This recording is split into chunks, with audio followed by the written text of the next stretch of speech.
Dear students, last class में हम लोग बात कर रहे थे मेथड्स ऑफ डिटरमाइनिंग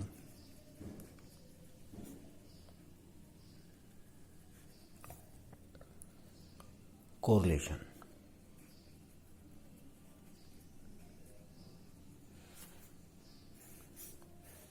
तो इन जनरल दो टाइप हैं, एक है ग्राफिकल मेथड जिसमें ग्राफ पेपर के थ्रू आपको समझाया जाएगा कैसे कोरिलेशन फाइंड आउट करते हैं। ग्राफिकल मेथड में जो मेथड आता है उसको हम लोग कहते हैं scatter diagram method.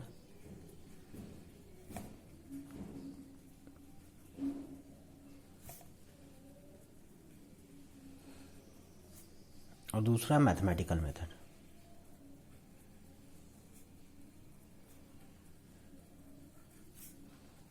Mathematical method में दो इम्पॉर्टेंट मेथड हैं जो कि आपके सिलेबस में हैं। पहला है Karl Pearson's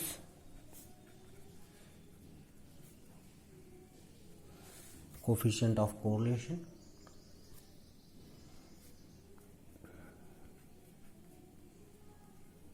coefficient of correlation, और दूसरा है स्पीयरमैन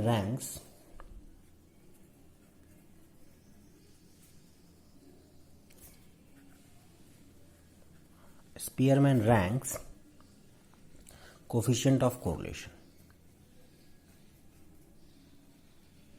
कोफिशिएंट ऑफ कोरिलेशन। तो ये मेथड है स्कैटर डायग्राम मेथड। इसका नोट्स आप लोगों को ग्रुप में भेज दिया गया है।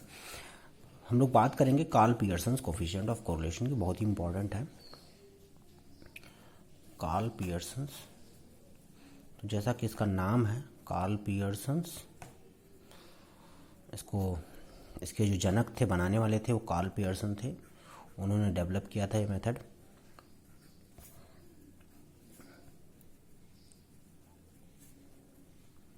इसे जो डिनोट करते हैं हम लोग, इसको हम लोग स्मॉल आर से डिनोट करते हैं। पहली चीज़ ये वेरी इंपॉर्टेंट, स्मॉल आर से डिनोट करते हैं हम लोग Karl Pearson coefficient of correlation को। और इसका जो रेंज होता है -1 to +1 होता है। मतलब आपका जो भी आर की वैल्यू जो भी आएगी -1 से +1 के बीच में ही आएगी। मतलब -1 भी आ सकती है और +1 आ सकती है, या इसके बीच में आ सकती है, इंक्लूडिंग बोथ रेंज। -1 +1 इंक्लूड करेंगे, इसके बीच में आ सकती है, -1 भी लेकिन -1 से इधर नहीं आएगी और +1 के इधर नहीं जाएगी। तो देखते हैं कि फॉर्मूला क्या है। इन जनरल जो फॉर्मूला है वो है R is equal to summation x minus X bar into y minus Y bar upon n sigma x into sigma y। This is the general formula of R।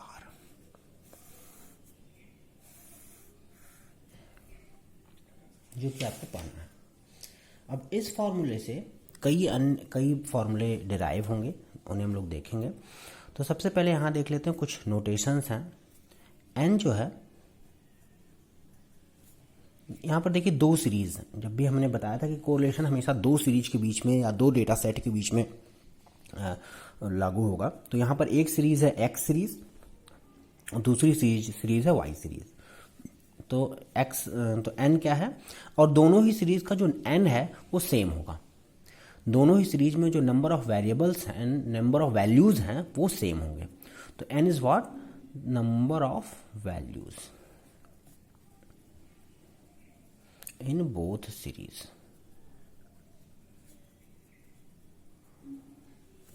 जो भी होगा same होगा। अगर x में 10 values हैं तो y में भी 10 वैल्यूज ही होंगे। x में 5 है तो y में भी 5 होगा। तो n is number of values in both series. दोनों ही सीरीज में n रिप्रेजेंट कर रहा है नंबर ऑफ वैल्यूज को। फिर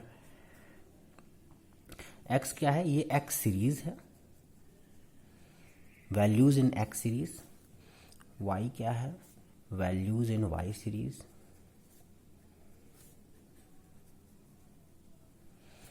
एक्स बार क्या है, arithmetic mean of x series,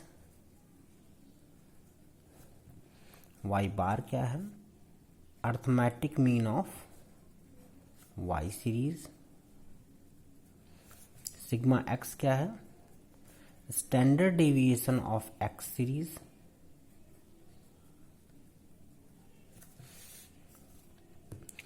sigma y क्या है, standard deviation of y series, y series. तो ये इतना इन्फॉर्मेशन फिलहाल आप लोग ध्यान में रखिए। अब देखते हैं कि ये जो हमारा आर है, इससे हम क्या क्या और चीज़ें फाइंड आउट कर सकते हैं। तो इसको और हम स्मॉल वे में लिख सकते हैं, जैसे कि एक टर्म आता है कोवेरिएंस का, covariance of X and Y is equal to summation X minus X bar into Y minus Y bar upon N, ये होता है। तो अगर हम ये इस पूरे वैल्यू की जगह पे ये इतना लिख दें तो भी हम लिख सकते हैं। तो ये कहाँ पर है, X summation X minus X bar Y minus Y bar upon N. तो आर की वैल्यू, दूसरा फॉर्मूला क्या बन जाएगा आर का, covariance of X and Y upon sigma X into sigma Y. This is the second formula, जो कि इसी ऊपर वाले फार्मूला से डिराइव हुआ है। ठीक है, तो फिलहाल के लिए इतना ही करते हैं। नेक्स्ट क्लास में हम लोग बात करेंगे कि कैसे ये यहाँ से हम लोग एक जनरल फार्मूला और एक दो फार्मूले कैसे डिराइव कर सकते हैं, उसको हम लोग देखेंगे।